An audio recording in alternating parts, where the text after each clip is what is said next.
പശ്ചിമേഷ്യയിൽ US-ഇറാൻ സൈനിക ഏറ്റുമുട്ടൽ കൂടുതൽ രൂക്ഷമാകുന്നതിനിടയിൽ ഇറാനെതിരെ പൂർണ്ണമായ ഒരു യുദ്ധത്തിലേക്ക് കടക്കാൻ US-ന്റെ പക്കൽ ആവശ്യത്തിന് മിസൈൽ ശേഖരണമില്ല എന്ന പെന്റഗൺ ഉദ്യോഗസ്ഥന്റെ മുന്നറിയിപ്പ്. വ്യോമ പ്രതിരോധ മിസൈലുകളുടെയും ദീർഘദൂര ആയുധങ്ങളുടെയും ദൗർബല്യം US-ലെ സൈനിക നീക്കങ്ങളെ കാര്യമായി പരിമിതപ്പെടുത്തിയേക്കുമെന്നാണ് വൈറ്റ് ഹൌസ് ചർച്ചകളുമായി ബന്ധപ്പെട്ട US ഉദ്യോഗസ്ഥർ വെളിപ്പെടുത്തുന്നത്.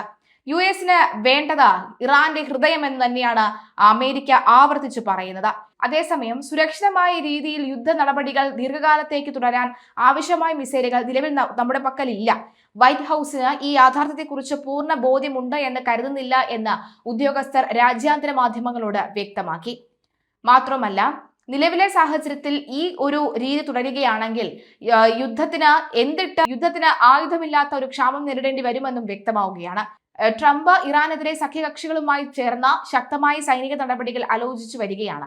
ഇതിന്റെ ഭാഗമായാണ് കൂടുതൽ യുദ്ധവിമാനങ്ങളും വ്യോമസേനയും പശ്ചിമേഷ്യയിൽ വിന്യസിച്ചത്. ജർമ്മനിയിൽ നിന്നുള്ള F-16 യുദ്ധവിമാനങ്ങളും ബ്രിട്ടനിൽ നിന്നുള്ള F-35 യുദ്ധവിമാനങ്ങളും പശ്ചിമേഷ്യയിലേക്ക് അയച്ചിട്ടുണ്ട്.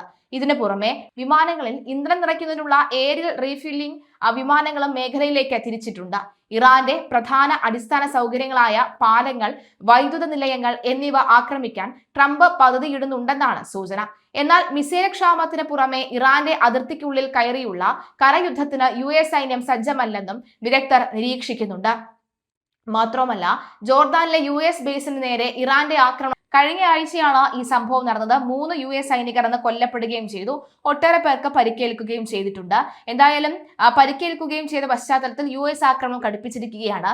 ജോർദാനിലെ US സൈനിക താവളത്തിൽ ഇറാന്റെ 3 മിസൈലുകൾ പ്രതിരോധ സംവിധാനങ്ങളെ തുളച്ചു കയറി ആക്രമണം നടത്തുകയായിരുന്നു.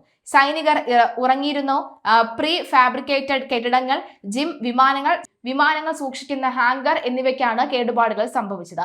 ഈ ആക്രമണത്തിൽ ഫസ്റ്റ് ലഫ്റ്റനന്റ് ടൈറൽ ജെയിംസ് ഹീർമാൻ എന്ന 25 വയസ്സുകാരൻ, പ്രൈവറ്റ് ഇസബെല്ല ഗോൾസാലൻ എന്നീ 19 വയസ്സുകാരൻ എന്നീ സൈനികരാണ് കൊല്ലപ്പെട്ടത്. സൈനിക താവളത്തിൽ നിന്ന് മൃതദേഹ അവശിഷ്ടങ്ങൾ കണ്ടെത്തിയതായി US സെൻട്രൽ കമാൻഡാണ് അറിയിച്ചത്.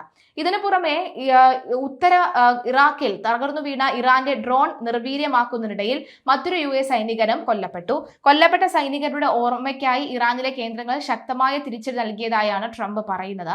ഇറാന് സൈനികമായി വലിയ നാശനഷ്ടങ്ങൾ സംഭവിച്ചിട്ടുണ്ട്. അവർക്ക് ഇനി അധികമൊന്നും ശേഷിക്കുന്നില്ലെന്നും ട്രംപ് അവകാശപ്പെടുന്നു. അപ്പോഴാണ് പെന്റഗന്റെ ഈ മുന്നറിയിപ്പ് കൂടി വരുന്നത്. അതേസമയം ഇറാന്റെ ആക്രമണത്തിൽ പരിക്കേറ്റ ഡസൻ കണക്കിന് സൈനികരുടെ വിവരങ്ങളോ നാശനഷ്ടങ്ങളോ യഥാർത്ഥ കണക്കുകളോ പെന്റഗൺ പുറത്തുവിട്ടിട്ടില്ല എന്ന ന്യൂയോർക്ക് ടൈംസിന്റെ റിപ്പോർട്ട് കൂടി പുറത്തു വരികയാണ്. ഇറാനിൽ നടത്തിയ ആക്രമണത്തിന്റെ ദൃശ്യങ്ങൾ US സെൻട്രൽ കമാൻഡ് പുറത്ത് വിട്ടപ്പോൾ അത് വലിയ വാർത്തയാവുകയും ചെയ്ത ഒരു പശ്ചാത്തലം ഉണ്ടായിരുന്നു. ഇതിനൊന്നും തന്നെ അമേരിക്ക മറുപടി പറയുന്നില്ല എന്നാണ് വ്യക്തമാകുന്നത്.